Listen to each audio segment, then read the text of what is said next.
할렐루야. 교회력에 의하면 오늘부터 사순절 첫째 주간이 됩니다. 사순절은 부활절 전 주일을 뺀 40일간의 기간을 가리키는 것인데, 부활절은 기독교 절기에서 가장 소중한 절기고, 사순절 기간 중에서도 마지막 고난의 한 주간이 가장 중요한 기간이라 할 수가 있습니다. 사순절이 되면 오락을 금하고 자신을 절제하며 예수님의 십자가를 묵상하고 경건한 기간으로 이 기간을 보내게 됩니다. 지난 수요일부터 사순절이 시작이 되었고, 오늘이 사순절 첫 번째 주일이 되는 것입니다. 사순절을 맞이하면서 신앙의 문제, 믿음의 본질, 구원의 문제를 다시 한번 묵상하고자 합니다. 나는 믿음이 있다고 할 수 있는가? 나는 믿음에 대한 확신을 가지고 있는가? 나는 신앙생활을 여러 해 했지만은 정말 내 마음속에 믿음이 있다고 말할 수 있을까? 여러분은 믿음이 있다고 말할 수 있겠습니까?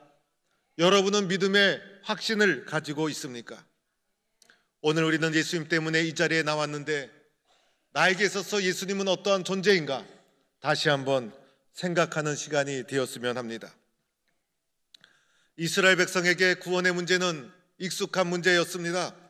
율법이 있었고 제사 제도가 있었고, 그래서 어떻게 하면 하나님의 구원을 받을 수 있을까? 이것이 그들의 삶에 매우 중요한 주제였고 익숙한 문제였습니다. 그러나 우리나라는 이런 종교적인 역사와 백성이 아니었습니다. 매우 낯선 문제였던 것입니다.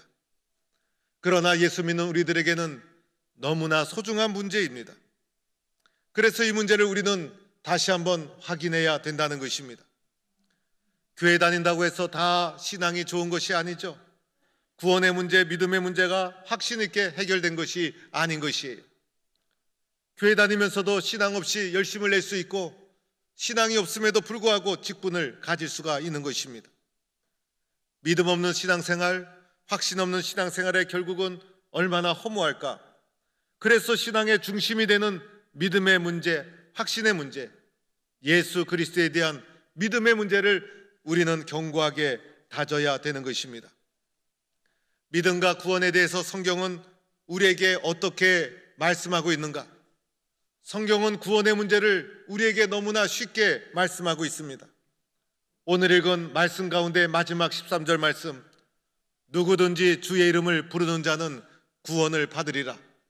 누구든지 주의 이름을 부르는 자는 구원을 받으리라. 이것이 초대교회의 메시지였고 선포였어요. 이것이 복음의 내용이었어요. 누구든지라는 것은 차별이 없다는 것입니다. 예수의 이름을 부르면 이라는 것은 예수를 믿으면 이라는 뜻입니다. 누구든지 차별 없이 예수를 믿기만 한다면 그 결과는 구원을 받으리라. 너무나 쉬운 이 복음의 선포가 초대교회 선포요, 복음이요, 구원의 길이었던 것입니다. 오늘 이 말씀 속에는 예수 외에는 길이 없다는 것입니다. 예수만이 생명이요, 예수만이 구원이라는 것입니다. 하나님이 우리를 구원하시는 유일한 방법은 예수 그리스도이신 것입니다. 구원의 내용이 바로 예수 그리스도라는 것이에요. 오늘 말씀 본문에도 잘 살펴보면 계속해서 예수님이 흘러가고 있어요. 그라는 것은 예수님을 가리킵니다. 주의 이름, 이 모든 것이 예수님을 가리키고 있는 것입니다. 온통 예수님 중심이고, 구체적으로 좀 더 명확하게 얘기하면 예수님의 십자가와 부활의 사건, 이것이 우리를 구원하는 하나님이 우리에게 제시한 유일한 구원의 길이요, 복음인 것입니다. 예수 믿는 가정 속에 그 어떤 조건도 없어요. 율법을 이행해야 된다는 조건을 내건다든지, 행위를 올바르게 해야 된다든지 그런 조건이 제시되지 않고 있습니다. 율법을 조건으로 내세웠다면 율법을 지키지 못해 부끄러워해야 되는 사람이 나타날 수밖에 없고, 행위를 조건으로 내세운다면 올바른 행위, 구원받을 만한 행위를 할 사람이 얼마나 되겠어요? 결국은 복음이 차별을 가져오게 됩니다. 따라서 누구든지 예수를 믿기만 하면 그는 부끄러움을 당하지 아니하리라. 차별이나 부끄러움 일을 당하지 않는 누구든지 주의 이름을 부르는 자는 구원을 얻으리라. 이것이 성경이 우리에게 전파하는 구원의 길이요, 예수님의 십자가와 부활만이 구원과 생명이요 믿음의 내용이 되는 것입니다. 이 복음에 대한 믿음과 확신을 가지는 성도가 될 수 있기를 축원합니다. 오늘 말씀 시작하는 8절에 보면 이렇게 시작합니다. 그러면 무엇을 말하느냐? 말씀이 내게 가까워. 8절 말씀에서 주목해야 될 것은 말씀이 내게 가까워, 가깝다는 것입니다. 말씀이라는 것은 예수님을 가리킵니다. 예수님, 즉 말씀이, 즉 구원의 길이 우리의 가까이 놓여 있다는 것입니다. 구원이라는 것은 멀리 있지 않습니다. 어렵거나 불가능한 일이 아닙니다. 특별한 것도 아니고 구원을 받기 위해 특별한 사건이나 특별한 행위를 할 필요가 없습니다. 소수자만이 올라갈 수 있는 높은 봉우리에 있는 것이 아닙니다. 하나님의 말씀은 우리 가까이 있고 누구나 접근할 수 있고 보편적이고 평범하게 조차한 말씀인 것입니다. 도대체 어디에 있기에 이렇게 가까이 있다고 말하는 것일까? 이어지는 말씀을 확인해 보니 내 입에 있으며 내 마음에 있다고 말씀하고 있습니다. 내 입에, 내 마음에 말씀이 가까이 있다는 것입니다. 얼마나 놀라운 일입니까? 오늘 우리는 이 말씀을 보면서 성경의 말씀이어서 당연하게 보지만은 당시 유대 사회에서는 구원에 대한 아주 획기적이고 파격적이고 상상할 수 없는 말씀을 제시하고 있는 거예요. 입보다 가까운 것이 어디 있을까? 내 마음보다 가까운 것이 어디 있을까? 이렇게 중요한 구원의 사건이 내 입과 내 마음에 달려 있다는 것, 구원은 의외로 쉽고 가까이 놓여 있다는 것입니다. 이렇게 쉽고 가까운 구원을 어떻게 얻을 수 있을까? 9절과 10절에 방법이 나타나 있는 것이에요. 9절 말씀에 내가 만일 내 입으로 예수를 주로 시인하며 또 하나님께서 그를 죽은 자 가운데서 살리신 것을 내 마음에 믿으면 구원을 얻으리라. 입으로 시인하고 마음으로 믿어라.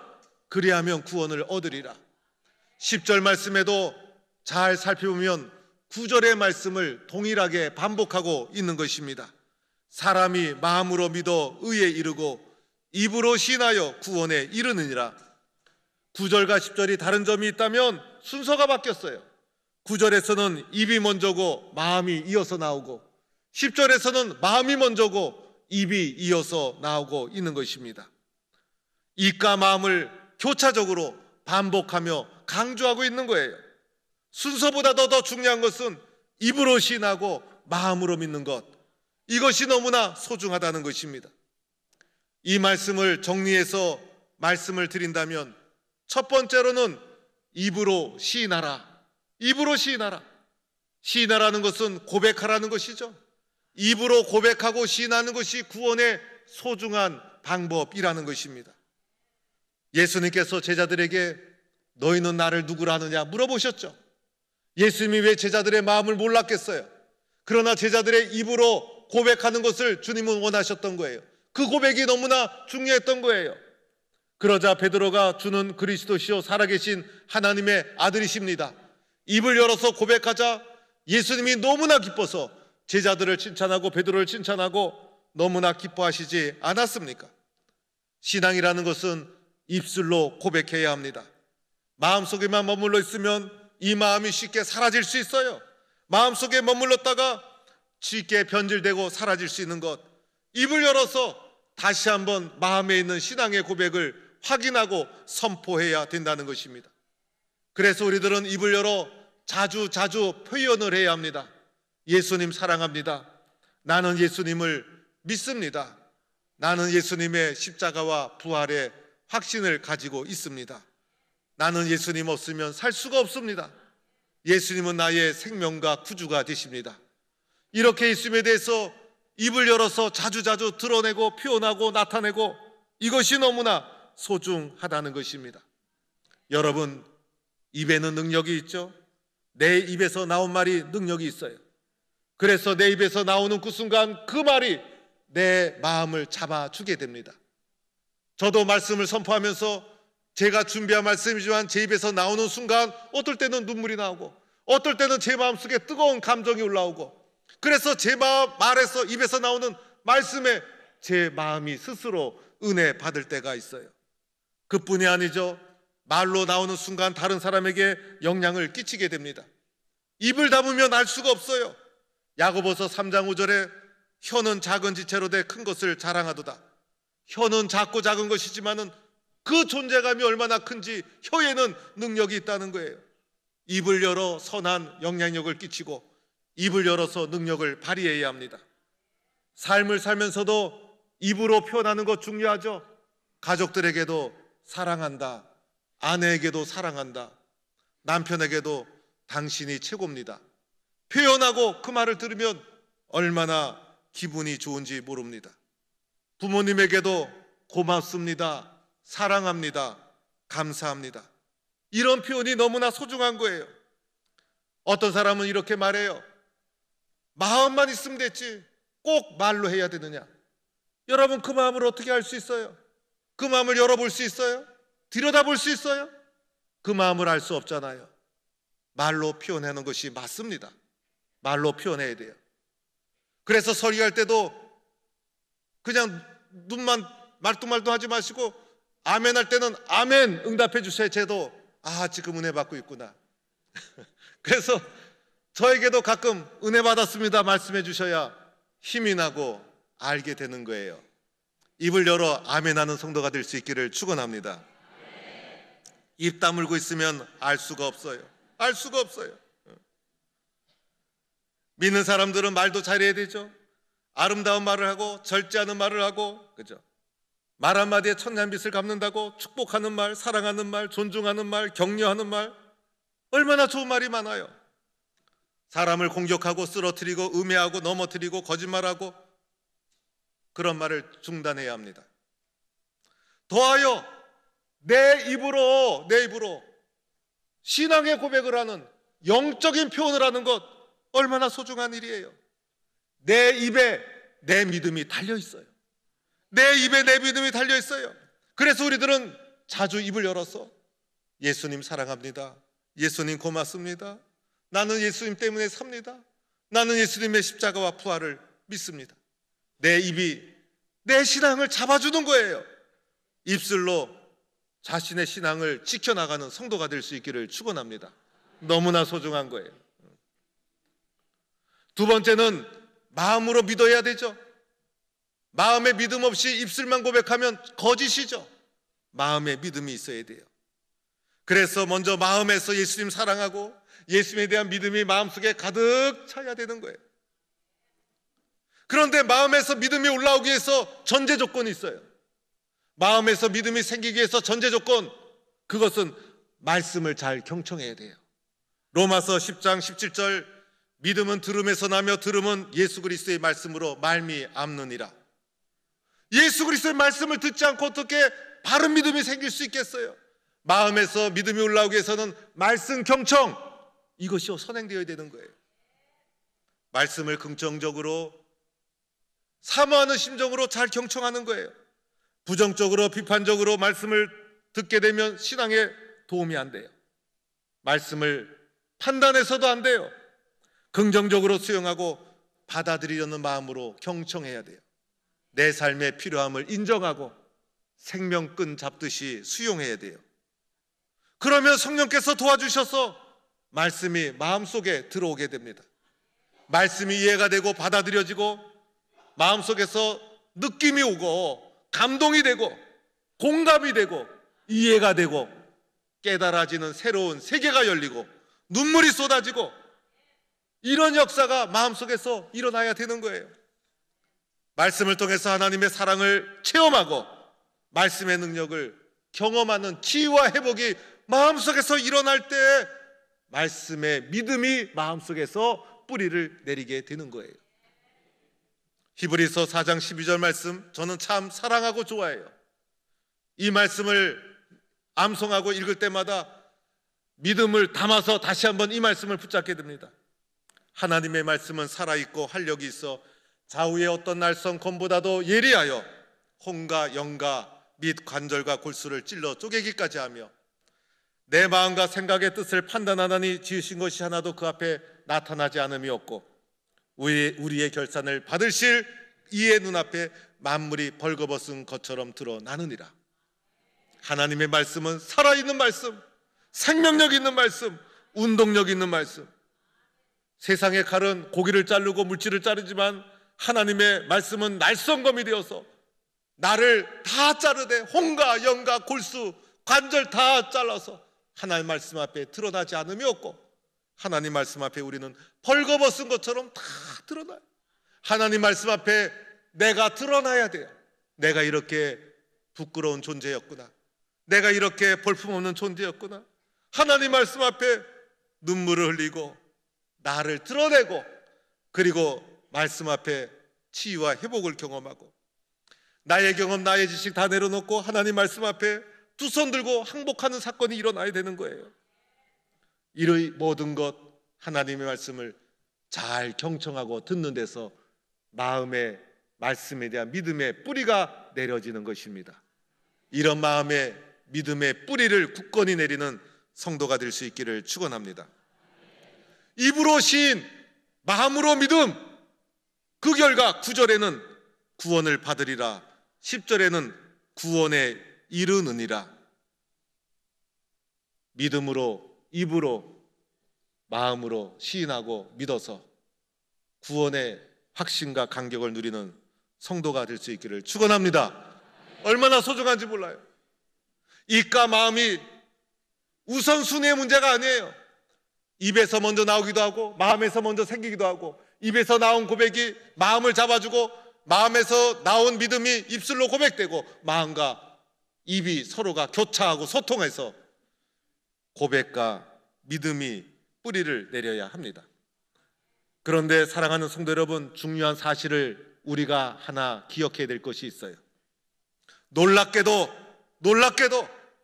내 입과 내 마음은 내가 조절할 수 있다는 사실이에요. 그렇지 않습니까, 여러분?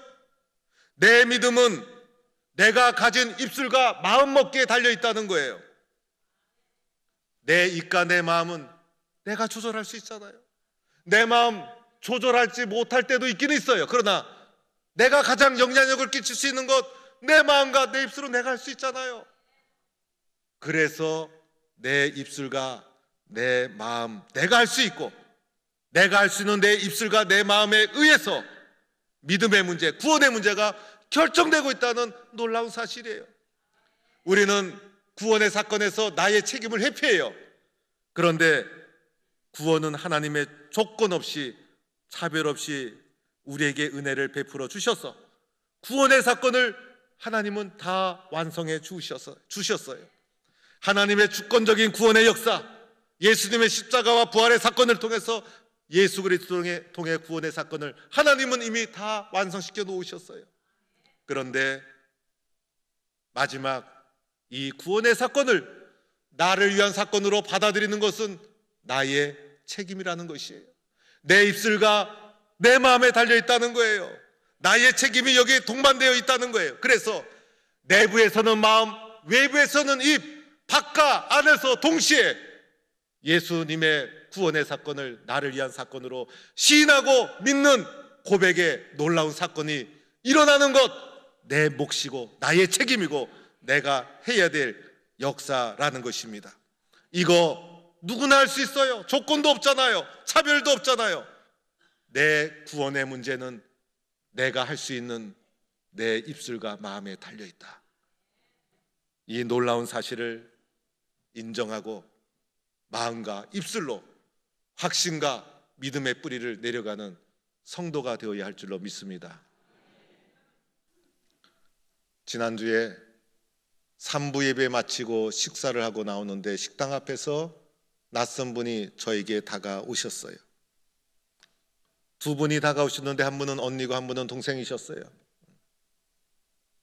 다른 교회 다니고 계시는데 방송 설교를 듣고 저에게 예배에 참여했다는 거예요. 그러면서 동생을 위해서 기도해 달라고 요청을 했어요. 무슨 일입니까? 옆에 있는 교실로 들어가 이야기 좀 해보세요. 제가 들어주었습니다. 그러자 안타까운 동생의 아픈 이야기를 쭉 설명해 주셨어요. 심한 우울증으로 고생하고 있었고 여러 지속적인 안 좋은 환경 속에서 신음하고 계셨어요. 자세한 얘기는 다 일일이 할 수 없지만은 저도 일정이 있어서 많은 시간을 함께하지 못하고 기도해 주고 헤어지게 되었어요. 저는 그분의 이름도 모르고 연락처도 몰라요. 저의 기도가 필요하면 언제든지 저를 찾아오시면 됩니다. 대화를 하다 보니 다 마음의 병이었어요. 마음의 치유가 되지 않고 지속적인 아프고 열악한 환경 속에서 고통받고 있었어요. 마음의 우울증으로 신음하고 있었어요. 마음이 약해지고 불안하고 두려움이 지속적으로 그의 삶을 엄습하고 있었어요. 그런데 차이는 있지만은 우리도 마찬가지 아닙니까? 연약함이 없는 사람이 어디 있으며 우울한 마음이 들지 않을 때가 어디 있어요? 외롭지 않은 사람이 어디 있고 불안과 두려움이 우리의 삶을 엄습하지 않을 때가 어디에 있어요? 우리도 흔들리고 위기적 삶을 언제나 살아가고 있는 거예요. 이 어려운 시대 상황 속에서 육신을 입고 살아가는 어려운 삶의 현실 속에서 우리는 어떻게 인생을 살아가야 될까? 하나님에 대한 말씀과 확신을 가지고 믿음의 뿌리를 굳건히 내려야 합니다. 그러기 위해서는 말씀을 끊임없이 사모하고 들어야 합니다. 예배 자리에 끊임없이 나와 예배에 집중하고 찬송을 부르고 기도를 하고 영적인 주님을 고백하고 찬양하는데 나의 입술을 사용하고 경청해서 마음의 믿음의 뿌리를 내리고 예수 그리스도를 믿는 구원의 길, 그리고 나를 확신 있고 단단하게 만드는 이 일에 우리가 집중하고 좀 더 강하게 나가야 한다는 것입니다. 내가 강하면 세상의 모든 것을 다 이길 수 있어요. 여러분, 무엇을 믿어야 하겠습니까? 무엇을 의지해야 되겠습니까? 구원의 길은 오직 예수 그리스도 한 분뿐인 것입니다. 마음의 말씀에 대한 믿음을 굳건히 내리고 입술로 시인하고 마음으로 믿고 약해져서는 안 되는 것입니다. 우리의 삶의 부정적인 생각, 우울한 마음, 나를 파괴하는 그런 유혹이 밀려올 때마다 물리쳐야 합니다. 물러가라, 물리치고 받아들이지 말아야 합니다.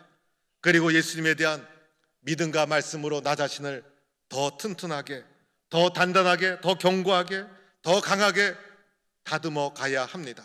오직 예수님만이 우리의 마음에 뿌리를 내리고 입술로 고백되고 확신 있고 단단한 흔들림이 없는 예수 그리스도의 사람으로 살아가야 됩니다. 이것이 오늘 세상을 이길 수 있는 우리가 걸어가야 될 길인 것입니다. 이런 믿음의 길을 견고하게 걸어가는 성도가 될 수 있기를 축원합니다.